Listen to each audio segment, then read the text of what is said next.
Hello and welcome. This is a drink called How to Make Iced PC Cranberry Ginger Ale.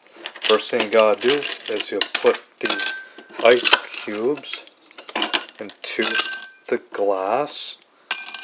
And last but not least, you open up the cranberry ginger ale and you pour it into this glass.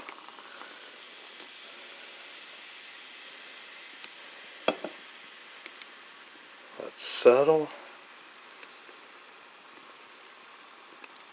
for a little bit.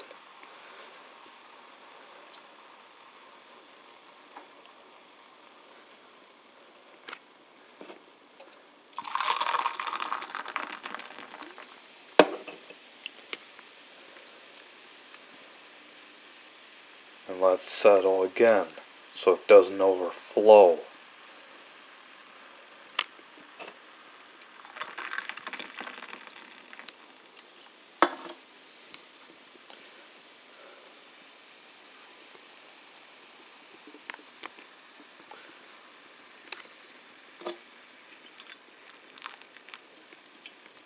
And here is your iced PC Cranberry Ginger Ale. Enjoy.